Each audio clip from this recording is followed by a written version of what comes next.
The air at Ninoy Aquino International Airport was thick with the usual chaos. But something else was happening, something quieter. Away from the main arrivals hall, a steady stream of young men and women, all carrying the same dark red passports, were guided through a separate immigration line. They looked exhausted, their eyes wide with fear and fragile hope. They were from Venezuela, and there were thousands of them.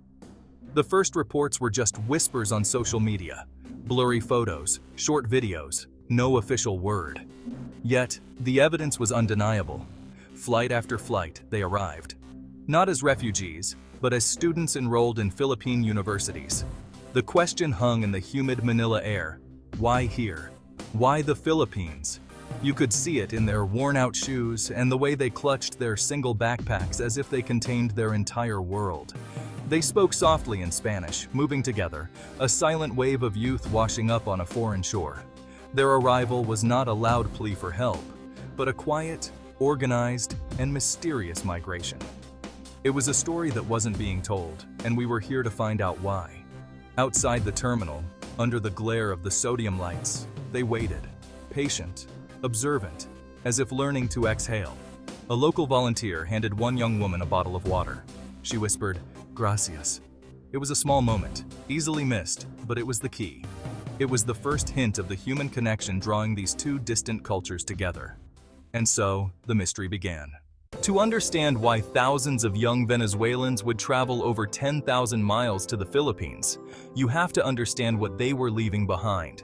It wasn't just economic collapse. It was the loss of hope, of dignity, of a future. They weren't just seeking food or stability.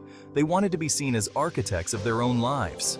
The connection to the Philippines began in quiet church halls and online forums, not embassies. Faith-based organizations and alumni networks saw a generation with no path forward and quietly secured scholarships and student visas. The Philippines offered more than affordability. It offered shared values, a familiar faith, and a sense of community. Here, they could study, work part-time, and send a little money home. So they came, selling what little they had for a one-way ticket. They packed textbooks, a few clothes, and photos of loved ones. They left a home they loved for a future they could barely imagine. The Philippines was not a random destination. It was a calculated leap of faith, a whispered promise of a second chance. For them, it was the last beacon of hope in a world that had gone dark. Rafael was one of them. At 21, he should have been finishing engineering in Caracas. Instead, he stepped into the chaos of Manila. The city was a sensory overload. Jeepneys, street food, crowds, terrifying and exhilarating. He clutched the address of his dorm, feeling smaller than ever. The language barrier turned simple tasks into challenges. He remembered his mother's brave smile at the airport, the weight of her hopes on his shoulders. In Quiapo, surrounded by a language and culture he didn't understand, loneliness washed over him. The city was a world of contrasts, skyscrapers beside slums, immense wealth beside deep poverty. In Caracas, despair was a fog. Here, amidst struggle, he saw flashes of resilience. People laughed in traffic, shared meals on sidewalks. He spent hours walking, observing, piecing together this new world. He missed home, questioned his decision daily. Was this hope or just a different kind of struggle? He was an outsider, searching for belonging. The moment that began to change everything for Rafael was small, almost insignificant. Lost on a jeepney, he tried to explain his mistake to the driver in broken English. The driver listened, then turned to the other passengers. A young woman typed something on her phone, showed the driver, and together they figured out where Rafael needed to go. The driver refused his fare, waving him off with a gentle, "Ingat, brother, take care." That small act of kindness struck him deeply. Later, at a carinderia, he was a few pesos short for a meal. The owner simply pushed the plate toward him. "Sige na, eat." These weren't grand gestures, just simple, spontaneous acts of decency. For Rafael, who came from a place where suspicion ruled, these moments were like rain after drought. Kindness from strangers was still possible. These small acts chipped away at his fear, letting in the first rays of light. He began to see the Philippines not just as a place, but as a people. Each day, the wall around him crumbled a little more. He started to believe he could belong.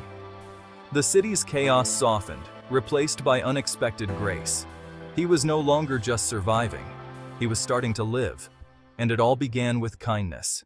The invitation came from a classmate named John. After noticing Raphael often ate alone, John invited him to his Lola's birthday dinner. Raphael hesitated, feeling like an outsider, but John insisted. That Sunday, Raphael found himself in a bustling Manila home, surrounded by laughter and music. He was introduced to everyone, immediately pulled into the fold, handed a plate, urged to eat. The table was laden with dishes he'd never seen. Lechon, pancit, kare-kare. It reminded him of Sunday gatherings back in Caracas. John's father asked about Venezuela, not politics, but music, beaches, people. Lola Faye showed him how to eat a tricky dish, guiding his hands with grandmotherly care. They treated him not as a project, but as family. For the first time since arriving, Raphael felt his loneliness lift. He shared stories and photos. They shared their own. That evening, surrounded by warmth and acceptance, he found belonging. The food filled his stomach, but it was the laughter that nourished his soul. At that table, he felt like he was home. Camilla, an architecture student from Maracaibo, faced a different challenge. Her English was academic, but she struggled with the fast, colloquial pace of her classes. She was terrified of speaking up, afraid her accent would mark her as an outsider. Her classmates noticed her struggle. During a group project, Camilla fell silent, unable to express a complex idea. A classmate, gently said, "Take your time, draw it for us." Camilla sketched her idea. Brilliant, clear, and creative. From then on, they communicated with sketches, gestures, and a mix of English and Spanish. Her classmates shared notes, invited her to study groups, and celebrated her unique perspective. Camilla realized her voice was an asset, not a liability. Communication was about connection, not perfect grammar. In that classroom, she learned the universal language of empathy, and she found her place. For both Raphael and Camilla, there was a moment when the Philippines became a second home. For Raphael, it was during a typhoon. The power went out, but Filipino friends gathered with candles and a guitar, turning fear into a hallway party. In that candlelight, sharing food and songs, he felt peace and community. He was no longer a visitor, but part of a group facing the storm together. For Camilla, it was Simbang Gabi, dawn mass before Christmas with B's family. The rituals, the faith, the community devotion felt familiar, transcending nationality. After Mass, sharing rice cakes outside the church, Camilla felt her identity expand. She was still Venezuelan, but also becoming part of this place. She was woven into the fabric of faith, family, and resilience. Here she belonged. The quiet arrival of the Venezuelan students soon became national news. Their stories held up a mirror to the Philippines. Filipinos began to see their country through new eyes, recognizing warmth, opportunity, and resilience. Students who once took education for granted now saw it as a gift. The Venezuelans' gratitude inspired a wave of volunteerism and pride. Stories of kindness, jeepney drivers, carinderia owners, welcoming families, resonated deeply. Filipinos realized their greatest resource was their humanity. This migration challenged perceptions. Hope could flow in unexpected directions. The Venezuelans inspired Filipinos to see the good in themselves. The students came seeking hope, but gave it back in equal measure. In the end, the story of the Venezuelan students in the Philippines is not about politics or economics. It's about people. Raphael, now helping new arrivals. Camila, designing a community center blending both cultures.